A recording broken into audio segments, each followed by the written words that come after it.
वैष्णवी हगवणे मृत्यू प्रकरणामध्ये वैष्णवीचा सासरा राजेंद्र हगवणेला 14 दिवसांची न्यायालयीन कोठडी सुनावण्यात आली। याशिवाय वैष्णवीचा दीर सुशील हगवणेला सुद्धा न्यायालयीन कोठडीमध्ये राहावं लागणार आहे। तर या प्रकरणातील आरोपी असलेला निलेश चव्हाण याला 7 जूनपर्यंत पोलीस कोठडी सुनावण्यात आली। राजेंद्र आणि सुशीलची रवानगी एरवडा जेलमध्ये करण्यात आल्याची सुद्धा माहिती समोर येते। दुसरीकडे जेसीबी खरेदी विक्रीच्या प्रकरणामध्ये एका व्यक्तीची 11 लाखांची फसवणूक आणि त्याला बंदुकीचा धाक दाखवल्याप्रकरणी लता आणि शशांक या मायलेकांना 6 जूनपर्यंत पोलीस कोठडी सुनावण्यात आली। तर ही दोन वेगवेगळी प्रकरणं होती आणि या दोन वेगवेगळ्या प्रकरणांमध्ये हगवणे फॅमिली जी आहे जी सध्या अटकेत आहे, या हगवणे फॅमिलीचा पाय खोलात जाताना दिसत आहे। आता या प्रकरणामध्ये आज सुनावण्या पार पडल्या आणि या सुनावण्यांमध्ये हगवणे कुटुंबांमधले हे जे आरोपी आहेत, ह्या आरोपींना आता वेगवेगळ्या कोठड्या सुनावण्यात आलेल्या आहेत। या संदर्भामध्ये या व्हिडिओमध्ये आपण जाणून घेणार आहोत। नमस्कार, मी निलेश, आपण बघताय मुंबईत। वैष्णवी हगवणे मृत्यू प्रकरणामध्ये जी सुनावणी पार पडली, या सुनावणीमध्ये निलेश चव्हाण हा जो आरोपी पकडला आहे, या निलेश चव्हाणचा या कटामध्ये सहभाग असल्याचं निष्पन्न झाले।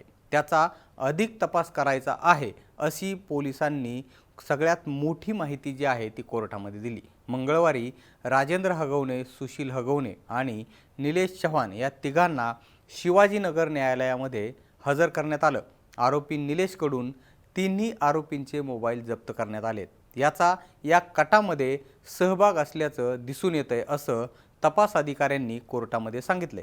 काहीही संबंध नसताना याच्याकडे बाळ का दिलं असंही त्यांनी म्हटलं। त्यावर आज कुठलाही नवा मुद्दा रिमांडर जात नाही असं आरोपींच्या वकिलांनी तिथं सांगितलं। यानंतर निलेशला पुन्हा 5 दिवसांची कोठडी जी आहे ती पोलिसांनी मागितली। बावधन पोलिसांनी निलेश चव्हाणच्या घरामध्ये 3 मोबाईल सापडले आहेत। तिथं करिश्मा, लता आणि शशांकचा मोबाईल सापडलाय।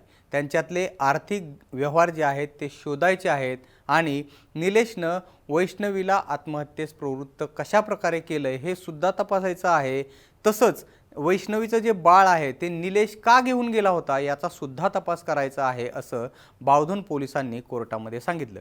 यावर आरोपींच्या वकिलांनी यापूर्वी देखील हेच सांगितलं गेलं होतं आणि पोलीस कोठडी घेतली गेली होती। यामध्ये नवीन कोणतीही बाब दिसत नाही, त्यामुळं पोलीस कोठडी देऊ नये असं न्यायालयात म्हटलं। न्यायालयानं हे सगळं ऐकून घेतलं आणि ऐकून घेतल्यानंतर राजेंद्र हगवणे आणि सुशील हगवणेला 14 दिवसांची न्यायालयीन कोठडी सुनावली। तर निलेश चव्हाण या आरोपीला 7 जूनपर्यंत पोलीस कोठडी सुनावली आहे। तर इकडं दुसरं जे प्रकरण आहे जेसीबी प्रकरण, तर जेसीबी प्रकरणामध्ये शशांक आणि त्याची आई लता हगवणेला जेसीबी विक्रीच्या नावाखाली प्रशांत येळवंडे या नावाच्या व्यक्तीची फसवणूक केल्याच्या प्रकरणामध्ये पोलीस कोठडी सुनावण्यात आलेली आहे। प्रशांत येळवंडे यांनी जेसीबी विक्रीसाठी ॲडव्हान्स आणि कर्ज फेडण्यासाठी दिलेले तब्बल 11,70,000 रुपये हगवणेंनी परत केले नाहीत। उलट पिस्तुलाचा धाक दाखवून आता पैसे मागू नकोस नाहीतर घरचे नीट राहणार नाहीत अशी धमकी सुद्धा दिली होती। या प्रकरणामध्ये लता आणि शशांक हगवणेला 6 जूनपर्यंत पोलीस कोठडी सुनावण्यात आलेली आहे। आता वैष्णवी मृत्यू प्रकरणामध्ये आणखी बरेच काही अपडेट्स समोर येत आहेत। वैष्णवीच्या मृत्यूनंतर केल्या गेलेल्या पंचनाम्यामध्ये तिचं वजन 71 किलो नोंदवण्यात आलेलं आहे।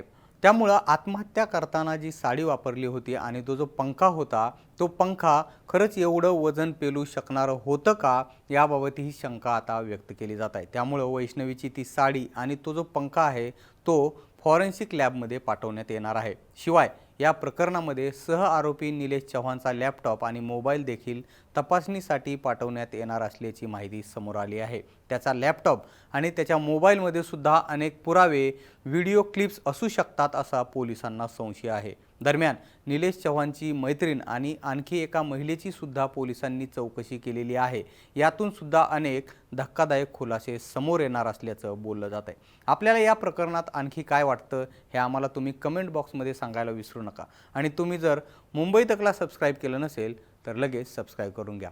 हा व्हिडिओ पाहिल्याबद्दल धन्यवाद।